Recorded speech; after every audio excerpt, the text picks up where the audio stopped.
하나님 말씀 보겠습니다. 마태복음 5장 21절에서 26절 말씀입니다. 옛사람에게 말한 바 살인하지 말라. 누구든지 살인하면 심판을 받게 되리라 하였다는 것을 너희가 들었으나 나는 너희에게 이르노니 형제에게 노하는 자마다 심판을 받게 되고 형제를 대하여 나가라 하는 자는 공회에 잡혀가게 되고 미련한 놈이라 하는 자는 지옥불에 들어가게 되리라. 그러므로 예물을 제단에 들여다가 거기서 내 형제에게 원망 들을 만한 일이 있는 것이 생각나거든 예물을 제단 앞에 두고 먼저 가서 형제와 화목하고 그 후에 와서 예물을 드리라. 너를 고발하는 자와 함께 길에 있을 때에 급히 사화하라. 그 고발하는 자가 너를 재판관에게 내어주고 재판관이 옥리에게 내어주어 옥에 가둘까 염려하라. 진실로 너에게 이르노니 네가 한 푼이라도 남김이 없이 다 갚기 전에는 결코 거기서 나오지 못하리라. 아멘. 우리가 예수님이 이 땅에 오신 것은 모든 사람들에게 천국을 주시기 위해서 오셨어요. 믿으십니까? 여러분의 가정 속에도 천국, 여러분의 삶 속에도 천국, 하나님의 나라. 하나님의 나라의 특징은 뭐죠? 기쁨과 그 희락 가운데 가득하게 되고 그 즐거움이 끊이지 않고 입가에 웃음이 지지 않는, 영원히 지지 않는 나라. 로마가 아니고 하나님 나라입니다. 그래서 그 하나님의 나라를 각 사람에게도 주고 싶고 또 둘이 만나서 사는 가정 속에도 주고 싶고 내가 열심히 이 땅에서 일하는 현장 속에 사업장이든 직장이든 어느 곳이든 하나님은 그 하나님의 나라를 주시기를 원하시는 거예요. 그래서 예수님이 오셨어요.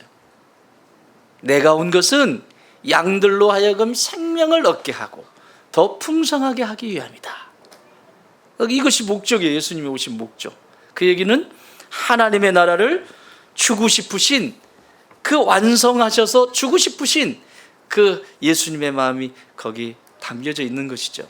그래서 우리가 이 5장, 6장, 7장은 예수님의 그 유명한 설교예요. 설교. 예수님 설교 많이 안 남기셨어요. 어떤 분들은 설교를 정리를 막 이렇게 해가지고 목사님들 잘해서 어떻게 하던데 저는 설교 한 번 하면 원고가 어디 갔는지도 잘 몰라요. 그래서 또 주시는지도 몰라요. 한번 작정을 했다가 한번 나도 모아봐야지 이랬다가 컴퓨터 다 날라가 그 다음부터 포기했어요. 포기하니까 모아지더라고요. 이렇게. 근데 들여다보지 않습니다. 한번 지나간 거. 하나님은 우리에게 이 천국을 주시기 위해서 이 5장, 6장, 7장에 이르는 이 내용들을 지금 우리에게 답습하기를 원하세요. 그 중에서 여러분의 정체성을 말씀하셨던 너희는 세상에 뭐다? 소금이고 빛이다.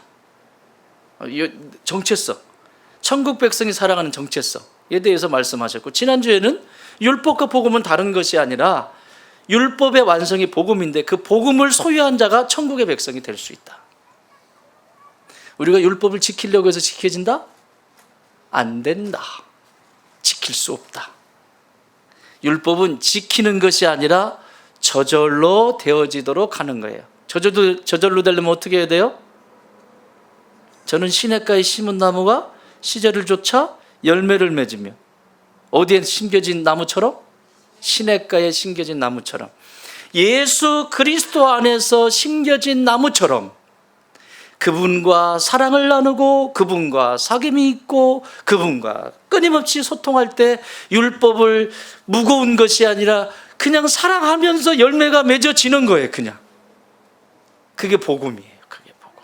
그래서 예수의 생명이 들어왔는데 고집 부리고 나는 안 할래. 이거는 사도 바울이 얘기한 것처럼 뒷걸음치면서 가시를 차는 거와 똑같다 그랬어요. 그러니까 죽으려면 확실히 죽으세요. 어중간하게 죽으면 이것만큼 힘든 게 없어. 노는 것도 아니고 이게 뭐 무슨 주의 일 하는 것도 아니고 이것도 아니고 저것도 아니고 이것만큼 힘든 신앙이 없어요. 따라합시다. 죽으려면 확실히 죽자. 확실히 죽어야 돼요. 확실히. 그래야 다시 살아요. 다시 사는 그 기쁨 누리게 되는 거죠. 지난주에는 그 율법과 복음 사이에서 복음을 소유한 자가 하나님 나라의 백성이 되는데, 오늘은 6계명을 설명을 해주시면서 10계명 중에 6계명을 설명하시면서 살인하지 않는 자가 천국 백성이 될 수 있다. 이렇게 가르쳐 주세요. 살인하지 않는 자. 그러면 이런 말씀 하시겠죠? 난 사람 죽인 적 없는데요. 내가 무슨 사람을 죽여요? 난 그런 적 없다고요. 이렇게 말씀하실 수 있어요. 그런데 오늘 성경은 이렇게 가르쳐 주십니다. 옛사람에게 말한 바 살인하지 말라. 누구든지 살인하면 심판을 받게 되리라 하였다는 것을 너희가 들었으나, 옛 계명에 22절, 나는 너희에게 이르노니 형제에게 노하는 자마다 심판을 받게 되고 형제를 대하여 나가라 하는 자는 공회에 잡혀가게 되고 미련한 놈이라 하는 자는 지옥불에 들어가게 되리라. 다시 말하면 천국 백성이 아니라는 얘기예요. 천국을 유업으로 받을 수가 없다라고 말합니다. 천국 백성이 아니라는 거예요. 형제를 뭐하면? 미워하면. 나가라고 하는 말은요, 너 머리가 있니 없니? 부터 시작해서 인신공격을 하는 걸 말합니다. 인신공격. 사람이 사람을 인신공격하는 건 저주입니다. 이건 천국을 살 수 없습니다. 부부가 살아가면서도 갈등이 있을 수 있어요. 다툴 수 있어요. 그런데 아무리 화가 나고 아무리 다투는 상황이 돼서 건드리지 말아야 될 영역이 있죠. 그게 뭐예요? 니네 집은. 내놓을 게 없는데 니네 집은 하면, 그러면 니네 집은, 아니 지들끼리 싸우고 왜 집끼리 또 들썩들썩해요? 또 아내가 실수하든지 살아오면서 남편이 실수했어요. 실수한 것을 덮기로 했어. 이미 끝났어. 그럴 수 있죠. 인생 살다 보면 이런 일 저런 일이 있을 수 있어요. 그렇지만 그것을 덮기로 했어요. 다 용서하기로 했어요. 그러면 싸우면 이 얘기 나오면 돼, 안 돼? 그런데 꼭 싸울 때 야비하게 그것을 끄집어내는 거예요. 옛날에 당신이 요게 이제 살인이에요. 다. 살인에는 형태가 두 가지 형태가 있어요. 하나는 자살, 하나는 타살.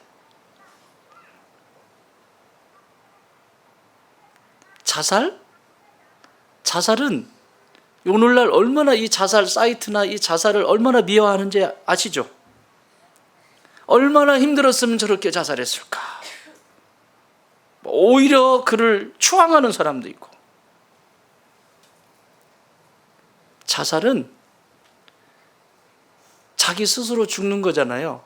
이거 생명을 끊는 그 형태의 자살이 있고, 이 형태가 자살과 타살이 있는데 그것이 방법론적으로 들어가 보면 간접적으로 죽이는 것이 있고 직접적으로 죽이는 게 있어요.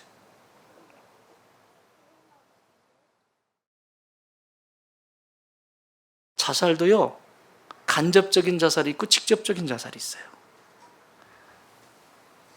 아, 이놈의 세상, 시간이나 빨리 갔으면 좋겠다. 그러면 나 천국 가긴 갈까? 자기가 멜랑꼴리야? 응? 이건 간접적인 자살이에요. 자기에게 주어진 시간, 자기에게 주어진 그 건강, 자기에게 주어진 모든 상황을 다 사장시켜버리는 거예요.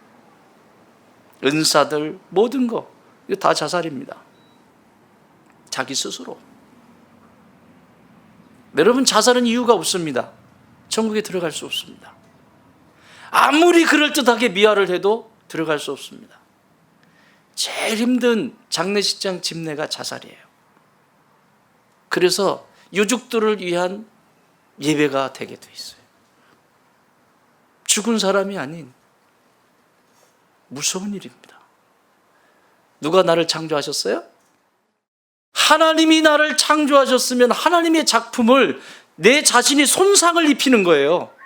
여러분, 유명한 화가가 그림을 그렸는데 그 그림에 손대면 어떻게 돼요? 큰일 나죠? 아마 집을 자기 평생 번 거 다 갖다 줘도 그거 사실 분이 계신가?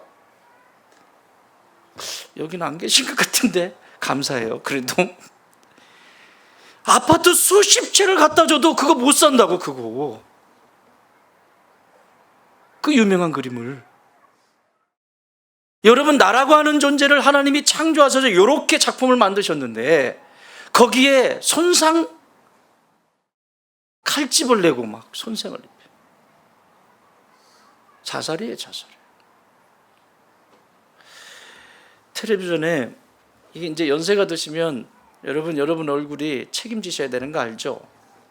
옆에 분 보세요. 얼굴이 괜찮은가? 와, 텔레비전에 유명한 제가 그 노래 참 좋아하는 노래가 있는데 그 노래를 부른 가수 여자분이세요. 젊은 날에는 참 괜찮으셨는데 세상에 얼굴을, 나는 마이클 잭슨이 나온 줄 알았어. 그냥만 한 70대 가까우셨을걸요. 이제 볼 수가 없어요. 볼 수가 없어. 하나님 나라 가면 못 알아볼 걸, 하나님이? 이렇게 가면? 난 너 그렇게 안 만들었는데? 대적인 좌절과 상처가 자존감을 자꾸 상하게 만들고 그렇게라도 해야 내가 만족이 되는, 시간과 물질과 또 그렇게 하면서 참아내야 되는 인내와 이 수없이 많은 것들을 견뎌냈다고. 그러고 나온 작품이 힘들어.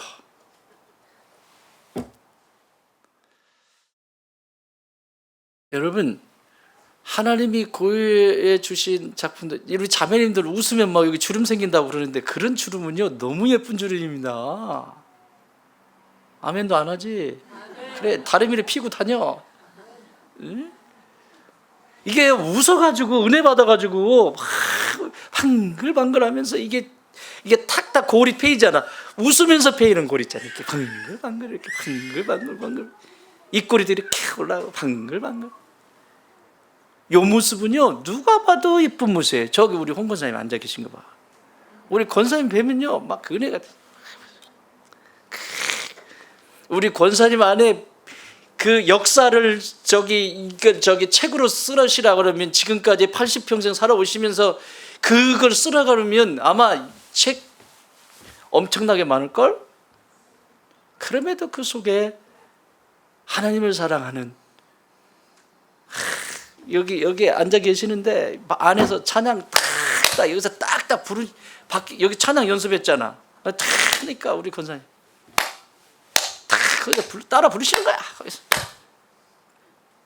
다음에는 우리 권사님들 우리 주의 성령이 내게 임하 주여 이런 것도 좀 해. 이런 거 좀 은혜 받았어요. 오늘 찬양 너무 은혜 받았습니다. 그 삶을 살아내면서 생긴 길들이에요. 길들. 내 인생의 여정의 길들 얼마나 아름다워요. 이거 펴서 뭐 할 건데 이렇게 펴가지고 이렇게 펴가지고 나중에 근육도 마음에 안 들어. 이게 웃어야 되는데 안 웃어진다면서 이게. 여러분 얼굴에 근육이 제일 많은 거 알아요? 이 앞면에 근육이 제일 많이 모여 있어요. 그래가지고 이 표정이 이렇게도 했다가 웃었다가 이 표정이 다 여기서 다 나오잖아. 이게 여기서 돼요. 여기서 한번 해봐. 여기서 해봐. 안 되잖아요. 얼굴에 다 모여 있어요. 이 얼굴에 이 근육이 가장 민감한 근육들이 여기 다 모여 있다고요. 슬픈 표정, 기쁜 표정, 우울한 표정, 행복한 표정 뭐 다 짓잖아 이게. 살인이라고 하는 것은 예수님이 오늘 해석해 주시기를 크게 세 가지를 해석해 주시는데 그 첫 번째는 뭐라고요? 여기? 뭐라고 했어요? 나는 너에게 이르노니 형제에게 노하는 자마다. 이 노한다라고 하는 말은 무슨 말씀이냐면 단순히 화를 내는 게 아니고 따라합시다. 까닭 없이 내는 화. 당하는 사람이 왜 당하는지를 몰라. 까닭이 없어. 이유가 없어. 그런데 막 화를 내. 이건 하나님의 나라를 유업으로 받을 수 없다, 이 사람. 그 얘기는 뭐냐면 인신공격하는 거예요. 그 사람을 못 살게 구는 거예요. 천국의 백성은 아니다, 이거는. 까닭 없이 화는, 여러분, 감정은 하나님이 주신 선물인 거 믿으시죠? 화나는 모습도 웃는 모습도 모든 것이 감정이 하나님이 주신 선물들이에요. 하나님도 분노하셨어요. 똑같은 분노를 내셨어요. 하나님이 내신 분노와 이 까닭 없이 내는 분노는 달라요. 하나님이 내시는 분노는 돌아오라고, 잃어버린 영혼들을 향한 생명이 아닌 것을 먹고 있을 때 그것이 너무 화가 나서 그들을 건져낼 때 분노하시는 거예요. 하나님 선지자들을 보내셔서 분노하시면서 꺼내시고 살려내시고, 요 화를 얘기하는 게 아니에요. 그러면 여러분, 내가 어떤 화를 내는지 보면 알잖아. 그죠? 나는 내 이익이나 내 야망이나 내 원함이 들어지지 않았을 때 화내나? 아니면 하나님께로 더 가까이 가야 되는데, 하나님을 더 닮아가야 되는데 그러지 못하는 것 때문에 안타까워하고 그러다가 화도 내고, 이런 화는 하나님이 기뻐하시는 화예요. 믿습니까? 어떤 분은 화내는 것은 하나님이 싫어하신다고 속에서는 막 부글부글 끓는데, 화났지? 아니, 감정은 하나님의 선물입니다. 그걸 어떻게 표현하고 또 받을 만한 자인지 받지 못할 자인지 구별도 해야 되고, 그 분노를 얘기해. 또 두 번째, 하나님 나라 기업으로 뭐야? 두 번째, 형제를 대하여 뭐하라? 뭐하는 자? 나가라 하는 자. 나가. 이건 바보라고 하는 거예요. 바보. 이것도 똑같은 거예요. 공통적인 인신공격이에요. 다 나가. 바보. 너 바보니? 바보. 여러분, 드라마 중에 미생이라고 하는 드라마가 있었죠, 옛날에. 와, 그 영화에 보면 얼마나 인신공격이 많습니까? 현대에 살아나는 셀러리맨들의 그 고충, 그 어려움을 얘기했죠. 위생이라고 하는 말은 아직 바둑 용어잖아요. 그래서 이 바둑에 대해서 지금 관심이 굉장히 많은데, 바둑 잘 두시는 분 계십니까? 우리 아이들에게 좀 가르쳤으면 좋겠어요. 이건 지경이 넓어지는 거야. 바둑판 좀 여러 개 만들어가지고 여기 그늘에서 이제 좀 둬야 돼. 바둑에서 미생이라고 하는 단어가 아직 살아있긴 한데 완성이 안 돼. 집이 대마가 있어. 큰 집이 있는데 산 것도 아니고 죽은 것도 아닌, 어떻게 수를 놓느냐에 따라서 죽기도 하고 살기도 하는, 아직 완성되지 않은 집을 미생이라고 그래요. 우리 신앙은 안 그렇습니까? 우리의 삶은 안 그래요? 오늘 내가 한 수를 어떻게 놓느냐에 따라서 미생이 되기도 하고 완생이 되기도 하잖아. 그죠? 그런데 나가라고 하는 것은 그 드라마에 보면 아주 인신공격, 그냥 사람 무시하고 이건 천국과 상관이 없다. 이런 사람은 천국에 들어갈 수가 없다, 이 얘기예요. 근데 이런 것들이 교회에 일어나면 된다, 안 된다? 절대 안 된다. 두 번째는 욕하는 거를 얘기하는 거예요. 나가라고 하는 거. 그래서 사람을 인격적으로 대하지 않으면 천국은 누릴 수가 없다, 이 얘기를 하시는 거예요. 또 세 번째, 뭐라고요? 미련한 놈이라고 하는 사람. 미련한 놈. 인간은 따라합시다. 사람은 미련하다. 여러분, 하나님을 떠난 인간은 미련한 존재예요. 아무리 세상적으로 똑똑한 것처럼 보여도 하나님을 떠난 인간은 미련한 존재입니다. 가장 미련한 존재입니다. 지도 미련하면서 다른 사람한테 미련하다라고 얘기해요. 이거는 천국 백성이 될 수 없다. 다시 말하면 다 종합해서 꼭 잡으면 인신공격을 하는 자는 천국의 백성이 될 수 없다. 특히 그 당사자가 여기에 없는데 그 사람에 대해서 도마 위에 올려놓고 인신공격을 하는 행위는 이미 그 마음속에 천국을 잃어버린 사람이고, 이 상태가 계속 이어지게 돼도 천국에 들어갈 수 있다, 없다? 없다. 아니 목사님, 예수 믿으면 천국 가지 않아요? 예, 맞습니다. 예수를 진짜 만났다면 생명에 관심이 있게 되어 있습니다. 진짜 내가 예수 그리스도께서 내 모든 죄를 사하시고 내 이 추한 것까지 다 용서하시고 그분이 전부 십자가에서 가져가셨다라고 하는 그 사랑을 진짜 믿고 영접했다면 지금 일어나는 이 상황 속에서 이런 것들이 다시 한번 생각이 들고 주께서 베풀으신 은혜를 사모하면서 그분을 닮아가게 돼 있어요. 그래서 천국 백성이 되어져 가는 거예요.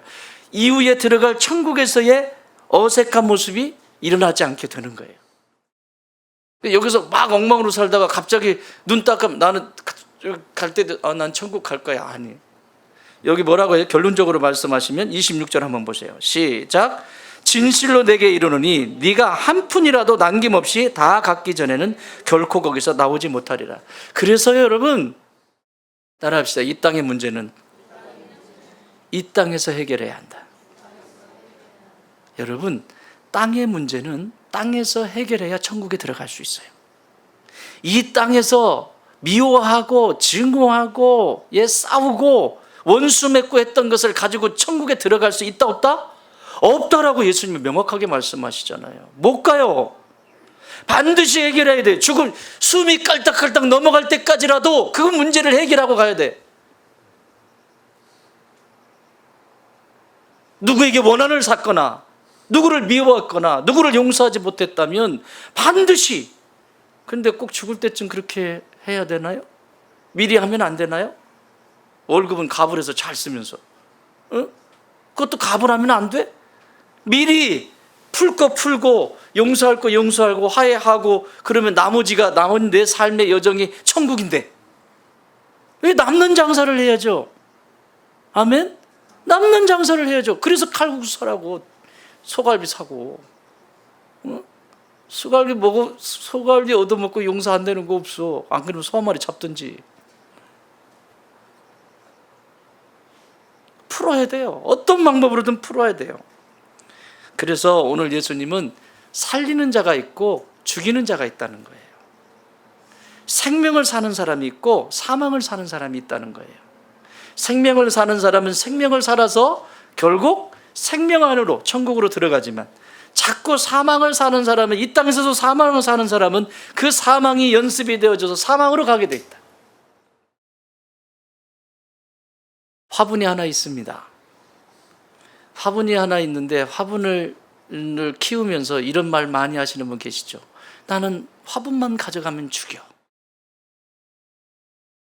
이런 말 많이 하시는 분 계시죠? 왜 죽을까요? 그 사람 손에 무슨 가시가 달렸어요? 무슨 독소가 나갈까요? 왜 죽을까요? 관심이 없었다. 관심은 사랑입니다.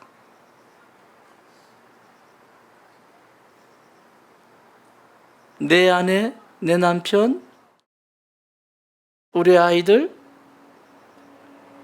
여러분, 남편이 아내에 대해서 관심이 없어요. 병듭니다. 아내가 남편에 대해서 관심이 없어요. 돈만 갖다 주면 주구장창 돈 쓰는 재미로 살고, 여기는 한 명도 없네, 큰일 났네, 어쩐데. 돈 쓰는 재미 좀 있을지어다. 형제님들, 돈 좀 많이 갖다 주세요. 돈 좀 쓰게.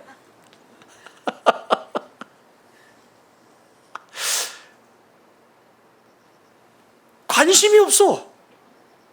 아내에게 죽습니다. 남편에게 관심이 없어. 죽습니다. 이건 사망입니다. 이미 천국을 살 수가 없습니다. 관심을 갖기 시작하는 거죠. 아내의 식습관부터 시작해서 남편의 어떤 때 어떤 것이 그가 기분이 좋고 행복한지 관심을 갖고, 이게 사랑이 시작이잖아요. 그럴 때 천국이 시작이 되는 거예요. 거기서 하나씩 하나씩 이어지게 되는 거예요. 화분? 왜 죽여요? 관심이 없어서. 작년에 박영태 형제님이 파파야 나무를 하나 가져왔는데, 두 나무를 가져왔는데 하나가 이렇게 모종 하나 가져왔는데 하나가 죽었어요. 오자마자 죽었어요. 걔는 그거 어디 냉을 입었는지 어쨌든 하나가 살았는데, 기쁨이가 풀어놨더니 기쁨과 너무 좋아가지고 이걸 확 훑어버렸어요. 그래가지고 똑 잘라졌는데 요만큼밖에 안 남은 거예요. 그래서 이게 살까? 파파야는 나무가 귀하잖아. 살까? 그래서 살려보기로 결정을 했어요. 그래서 제가 기도를 조금 했겠어요? 튀지게 많이 했겠어요? 안 했어요. 화분에 심어놓고 물을 너무 주면 또 썩으니까 적당하게 일주일에 한 번씩 물 주고 또 한 번 관찰하고 그랬더니요, 한 3주가 지났는데 옆에서 순이 이렇게 하나가 툭 나오더라고요. 그 순이 지금 나와서 우리 연구소 앞에 가시면 화분에 파파야 나무, 잎이 이상한 톡톡한 나무가 하나 있을 거예요. 여기서 한 요만큼 정도 컸어요. 제가 등치 요만할 때까지 한번 키워보려고요. 하나 열릴 때까지 한번 키워보려고. 살았어요. 잎이 넓어요. 뭐죠? 관심이에요, 관심. 생명이라고 하는 것, 사랑이라고 하는 것은 관심입니다. 관심이 없으면서 나에게 관심을 가져달라고 하는 것도 우스운 일이고, 지는 관심도 없으면서 제가 관심을 줄 거야. 아니요. 죽이는 자가 있고 살리는 자가 있습니다. 살리는 자는 천국 백성이고 죽이는 자는 그렇게 죽이다가 지옥 백성이 되는 거예요. 사무엘상 17장에는 골리앗의 이야기가 나오고 사무엘하에 보면 사무엘하 17장에서는 다윗이 압살롬에 의해서, 자신의 아들 압살롬에 의해서 왕권을 뺏기고 쫓겨나는 장면이 나옵니다. 다윗이 왕국을 세우고 법궤도 드리고 그리고 모든 것이 안정적으로 됐습니다. 안정적으로 됐는데 우리아의 밧세바를 범한 후에 다윗의 집에는 놀라운 변화들이 일어납니다. 자녀들이 엉망진창이 돼버리고 그리고 그 삶 속에서 위기를 겪습니다. 자녀들이 사고를 치고 그런 가운데서 아버지가 지혜롭게 이 부분들을 냉정하게 정리를 못하게 돼요. 그것에 불만을 품은 압살롬이 내가 왕이 되겠다. 저렇게 무능력한 아버지를 믿을 수 없다. 그래서 백성들의 인심을 사기 시작하죠. 그 인심을 사면서 점점 백성들은 자기에게 오고 다윗을 밀어낼 수 있는 빌미가 생겨요. 그래서 다윗이 쫓겨납니다. 왕궁에서 전부를 놓고 생명부지하기 위해서 자신의 왕들, 장수들과 함께 거기서 나갑니다. 기드론 시내를 건너는데 눈물을 흘리면서 맨발로 갔다. 거기 맨발이라고 써 있어요. 맨발. 신발도 챙겨 신지 못한 정도로 위급하게 왕궁을서 떠나야만 했던 거예요. 맨발로 한나라의 왕이 처량하게 맨발로 걸어가고 있는 그 모습을 상상해 보세요. 그런데 얼마 가지 않아서 마하나임이라고 하는 지역에 갔는데 그곳에 시므이라고 하는 베냐민 지파, 사울의 왕가죠. 베냐민 지파의 시므이라고 하는 한 사람이 다윗을 저주합니다. 개 같은 자여 하면서 저주를 해요. 온갖 저주를 다 퍼붓습니다. 오늘 여기 나와 있는 이 본문처럼 나가라부터 시작해서 이 모든 저주를 다 다윗에게 퍼붓습니다. 그때 옆에 있는 요압이 저에게 맡기십시오. 가서 제가 죽여버리겠습니다. 저것 또한 여호와께서 허락하시지 아니하신 것이라면, 아니 여호와께서 허락하셨기 때문에 그런 것이다. 내비둬라. 그리고 맨발로 처벅처벅 가요. 여러분, 사람이 힘이 있을 때는 어떤 것인지 견뎌낼 수 있는, 그쵸? 견뎌내게 되죠. 그런데 사람이 가장 열악하고 취약하고 간신히 버티고 있을 때 살짝 밀기만 해도 그 사람은 쓰러져요. 이게 오늘 여기 본문에 얘기하고 있는 이런 사람들의 모습이에요. 따라합시다. 사람은 사랑하라고 붙여주셨다. 믿습니까? 어떤 사람이든지 확 밀어. 그리고 얼마 가지 않아서, 마하나임 지역인데 얼마 가지 않아서 한 사람을 다시 만나게 됩니다. 그러니까 성경이 컨트라스트예요. 대두적으로 보여줘요. 두 대상을. 생명 가운데 있느냐, 사망 가운데 있느냐. 그 마하나임 지역에, 똑같은 지역에 조금 얼마 가지 않아서 한 사람을 만나는데 바르실레라고 하는 사람입니다. 이 사람은 부자예요. 나는 여러분 이런 부자들이 되기 바래요. 가지도 않은 요만큼 가진 거 가지고 괜히 생각하지 말고 부자 되려면 큰 부자 되세요. 부자예요. 부자인데 다윗의 맨발로 군사들과 그렇게 쫓겨나가지고 오는 그 모습을 보고 자신의 곳간을 엽니다. 먹을 것을 열고 침대를 내주고 처음으로 해서 힘이 전혀 없는 다윗 왕을 극진히 살펴요. 그의 군사들을 극진히 살피고.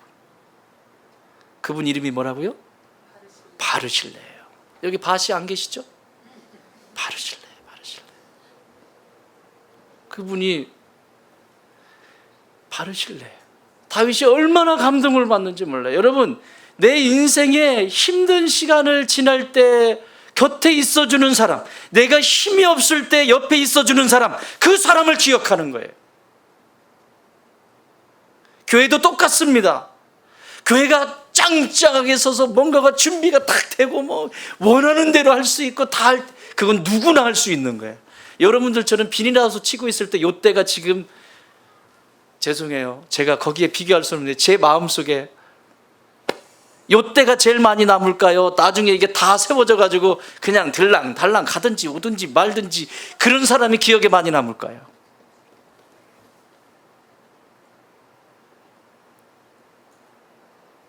하나님의 기억 속에는 그 힘든 시간에, 다윗이 그 고통스러운 시간에 바르실레가 같이 그 가운데 머물러서 함께 시간을 보내고 자기의 침대를 내어주고 여기 쉬시라고 막 극진히 섬겨요. 여러분, 이건 쉬운 게 아니에요. 힘이 있는 자를 섬기는 것이 이 세상의 구조예요. 보세요, 다 줄 서 있지. 여러분 나가보세요. 힘 있는 자, 권력 있는 자, 돈 있는 자 주변에 다 모여있지. 근데 돈 떨어져 봐. 그게 누가복음 15장 얘기예요. 응? 탕자, 돈 다 떨어지니까 그지 됐죠? 어제 있었던 친구들, 세상에 먹을 것도 없을 정도로 밥 한 끼 갖다 주는 녀석이 없어요. 사랑하는 여러분, 진짜 힘들 때, 그 사람이 진짜 힘들 때 곁에 있어주는 사람, 이게 천국을 사는 사람의 모습이에요. 이게 마태복음 25장의 얘기입니다. 내가 옥에 갇혔어. 먹을 것이 없었어. 근데 네가 옥에 갇혔을 때 내게 와서 문안해줬고 먹을 것 줬고 음식 넣어주고 물 넣어주고, 네가 그랬지? 제가 언제요? 제가 언제 그랬어요? 저 그런 적 없는데요? 기억도 나지 않는데요? 근데 한 사람, 네가 언제 나한테 물 한 잔 갖다 준 적 있니? 네가 언제 옥에 온 적 있니? 이 사람 입장에는 다 했어요. 물 갖다 주고 다 했어요. 뭐 때문에? 사심이 있는 거죠, 이 사람은. 지금 옥에 있지만 나오면 나한테 뭔가 하나 왁 쏟아줄 거야. 요거 보고 한 거죠. 나는 너를 도무지 알지 못한다. 그러잖아요. 바르실레는 그렇게 극진히 대접하고, 이제 나라가 반란군을 진압하고 압살롬도 죽고 다시 이제 복귀하게 됩니다.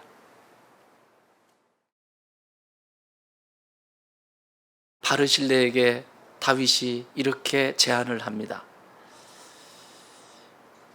나의 왕궁으로 같이 가자. 같이 살자.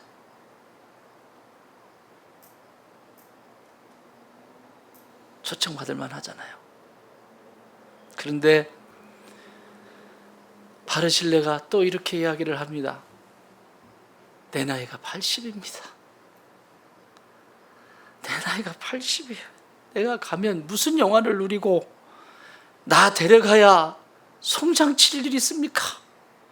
그냥 냅두세요. 충분합니다. 왕의 얼굴을 본 것만으로도 충분합니다. 왕은 부담 갖지 마십시오. 그랬더니 다윗이 또 부탁해. 갑시다. 제발 부탁입니다. 갑시다. 그랬더니 그때 바르실레가 얘기를 합니다. 그러면 정 그러시면 내 아들, 여러분 김씨 손 들어보세요. 김씨 번쩍 들어요. 오늘 축복이 임할 거야. 김씨 그렇지. 역시 김씨들이야. 내 아들 김함이 있습니다. 그래서요, 바르실레의 아들 김함이 다윗과 함께 왕궁에 가서 왕의 식탁에서 아버지를 대신해서 다윗을 보필하고 평생을 살아갑니다. 그런데 오는 길에 누구를 만나요 또? 시므이를 또 만났겠죠. 이제 완전히 바뀌었잖아요, 상황이. 까불면 안 돼. 그러니까 완전히 바뀌었잖아요. 그러니까 쩔쩔매면서 앞에 엎드려가지고 제발 목숨만 구해달라고 막 이럽니다. 그러니까 옆에 있는 요압이 그냥 푹 찔릴까요? 이 좋은 날에 왜 피를 보느냐. 그리고 용서해줘요. 그리고 나서 다윗이 죽을 때 돼서 아들 솔로몬에게 왕권을 넘기면서 유언을 합니다. 다윗이 뒤끝이 굉장히 길어요. 뭐라고 유언하냐면 이 시므이에 대해서 유언을 해요. 그는 악하다. 네가 왕이 되면 고온이 잠들게 하지 마라. 무슨 얘기예요? 죽여라. 골칫덩어리다 너. 유언에 남겼어요. 유언에. 여러분 유언에 이게 남겨지면 되겠습니까? 그런데 솔로몬은 그를 죽이지 않았어요. 아버지의 유언이었지만 그래도 사람 죽이는 것이 성전도 세워야 되고 사람 죽이는 게 그게 좋은 일은 아니잖아요. 그래서 기회를 줬어요. 시므이한테. 너는 예루살렘에 집을 짓고 이 예루살렘에 집을 짓고 이 예루살렘 밖을 나가지 마라. 여러분 저기 영월에 가면 그 단종 그 유배지 있죠. 안 가보셨어요? 갈 데가 많네. 먹을 것도 많은데 거기 그 단종 유배지 가면 가슴이 뭉클해요. 거기다 가둬놓고 이 뺑 둘러서 이게 강이에요. 강. 그리고 섬 같은 거야. 섬 그냥 민물 섬이지. 거기다 넣어놓고 경계석을 박아놨어요. 여기 단종이 여기 나오면 활 쏴서 죽여도 돼. 밖에서 군사들이. 그러니까 여기서 배 타고 건너오려고 신용을 내거나 여기 경계에서 건너가거나 그러면 죽여도 된다라고 하는 경계석이 지금도 있어요. 거기서 예루살렘을 떠나지 마라. 여기서 집 짓고 여기서 살아라. 만약에 여기서 떠나는 날에는 너 죽는다. 이렇게 해서 솔로몬이 살려줘요. 근데 문제가 생겨요. 얼마 지나지 않아서 자신의 두 종이 도망가 버려요. 이런 약점을 이용한 거지. 꼭 그런 놈들 있잖아요. 주인의 이런 약점을 노려가지고 도망갔어요. 예루살렘을 떠나버렸어요. 그러니까 얘네들을 잡으러 가드로 도망갔는데 잡으러 나갔다가 그 길로 못 돌아왔어요. 죽었어요. 이것을 솔로몬에게 알리잖아요. 그래서 바로 죽게 됩니다. 사랑하는 여러분, 왜 성경이 이런 내용들을 이렇게 기록하고 있을까요? 우리의 인생은 끝이 있습니다. 반드시 끝이 있습니다. 그 끝이 있는데 어떤 사람은 생명의 길을 걸어서 사람을 사랑하고 섬기고 마지막에 그 영광을 보는 사람이 있는가 하면 어떤 사람은 사망의 자리에서 계속 사망의 꼬리에 꼬리를 물고 사망을 만들어내고 살아가는 사람도 있다라고 하는 것입니다. 사랑하는 여러분, 나는 여러분들이 까닭없이 화내지 않기를 바라요. 주변에 있는 가장 가까이 있는 여러분 배우자부터 자녀들 그리고 교우들 인신공격하지 마세요. 여기 있는 저는 하나예요. 여러분 눈은 몇 개죠? 여러분 2개씩만 치면 어마어마하죠? 근데 이 눈으로, 보배로운 눈으로 저의 약한 부분이 보였을 때 진짜 기도가 더 많이 필요하구나, 목사님에서 더 기도해야지 라고 하는 눈은 눈님. 그런데 지 마음이 틀어졌어. 막 틀어지면 여기서 별 뭐를 해도 안 들려, 귀가 다쳐가지고. 그러면서 꼭 눈을 쳐다보면 눈이 이렇게 탁 째져가지고 이런 눈으로 탁 쳐다, 무슨 얘기 하나 이러고 듣고 있죠. 예, 이런 눈은 눈깔. 나는 여러분들이 포배로운 눈님을 가지시기 바라요. 말씀을 정리합니다. 여러분, 말씀 정리하면서 저는 이런 생각을 했어요. 이번에 선교사님들을 섬기면서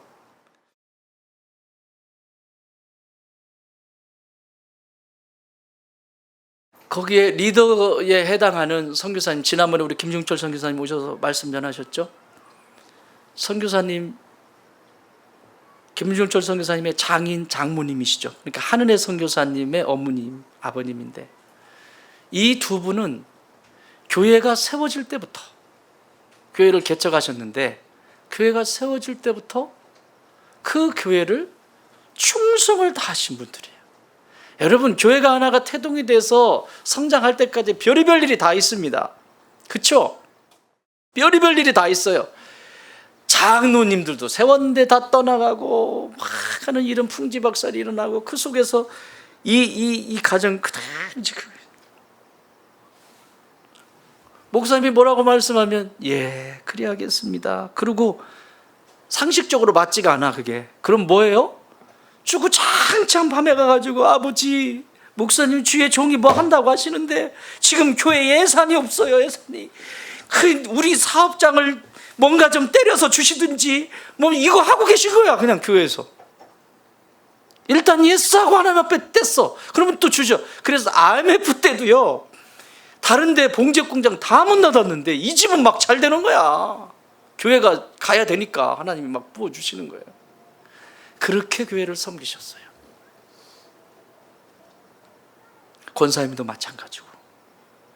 지금까지 이제 목사님이 은퇴하시는데, 은퇴하실 때까지도 지금 계세요. 근데 그만 권사님이 먼저 뇌의 신경이 점점 죽어가는, 이거 뭐라고 그러지, 이 병을?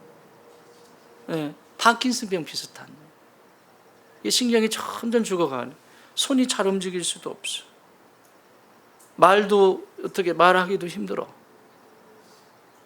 점점 이제 기억력도 상실되어지고, 이 선교사님 부부가 모셔야만 되는 상황이에요. 선교지 가야 되는데. 그러니까 이 선교사님 부부는 이 어머니를 모시고 이제 선교지로 가기로, 이번 주 목요일에 가요. 아프신 어머니 모시고 가서 주의 복음을 전하는 거예요. 그런데 아버지 장로님도 암에 걸리셨어요. 그래서 지금 치료 중이세요. 어떻게 해석할래요? 너무너무 하나님을 사랑했던 사람, 손색이 없을 정도로 교회를 위하여 그렇게 살았던 이 두 부부에게 이 마지막에 이 어려움이 왜 생길까요? 어떻게 해석하시겠습니까?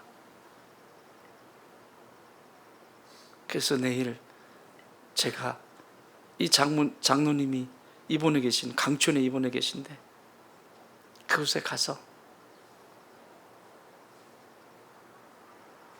서로 은혜를 좀 나누고 싶어요.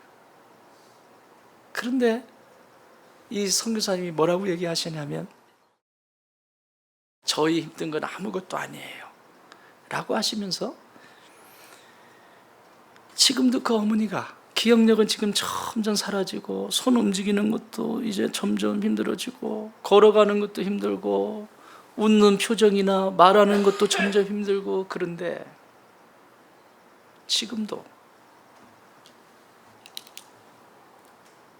자기 노트에다가 빽빽하게 오늘 한 번 웃을 수 있게 해주셔서 감사해요. 오늘 내 힘으로 화장실까지 걸어갈 수 있어서 감사해요. 오늘 내 손으로 음식을 내 입에 떠놓을 수 있게 해주셔서 감사해요. 오늘 내 영이 살아서 하나님을 찬양할 수 있게 하셔서 감사해요. 내 귀에 아름다운 자녀들의 소리가 들리게 해줘서 감사해요.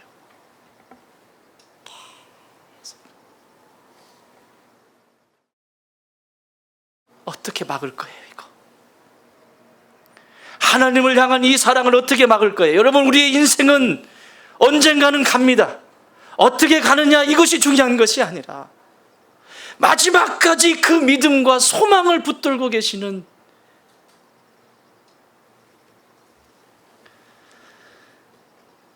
내게 유익을 주면 그 하나님은 좋은 하나님이고, 내가 불편하고 힘들면 그 하나님은 별 보려는 하나님이고, 그런 하나님이신가요? 하나님은 이 과정들을 통해서 수없이 죽어가는 주변에 있는 사람들에게 도전을 주고, 수없이 죽어가는 사람들에게 마지막까지 구원의 길을 이 두 분을 통해서 이뤄가고 계세요. 지금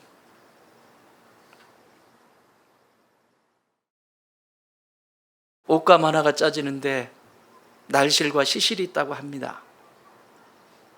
가로줄, 세로줄 서로 오가면서 차곡차곡 옷감이 짜여지죠. 두 개의 실이 있으면 충분히 옷감은 짭니다. 여러분, 우리의 영혼도, 하나님을 향한 사랑도 두 개의 실이 있어야 돼요. 진실과 신실이에요. 하나님의 그 진실한 사랑이 나를 붙들고 계시는 확신. 그래서 오늘 내가 살아가는 삶의 자리에서 한 절 한 절 신실하게 반응하며 주 앞에 나를 드리는 그 신실, 두 개가 짜질 거예요. 저는 그 생각을 해봤습니다. 참 부족하고 형편없지만 하나님의 진실하신 사랑이 나를 살리셨고, 그분의 신실하신 사랑이 지금도 나를 유지시켜 주시고, 그렇게 나를 사랑하신다면 남는 장사해야 되겠다. 하나님이 진실하신 것처럼 내 안에 진실함이, 하나님이 신실하신 것처럼 내 안에 신실함이, 이것으로 영적인 내 인생의 옷감을 짜내려 가야 되겠다. 그리고 제게 묻습니다. 영구야, 내 일생에 이렇게 짠 옷감으로 수의 한 벌 주님이 깨끗하게 입혀서 그 모습이 아름답지 않니? 세상의 어떤 수의보다도 생명이 담긴 그 수의, 마지막 그날에 여러분도 같이 입지 않겠습니까? 기도합시다.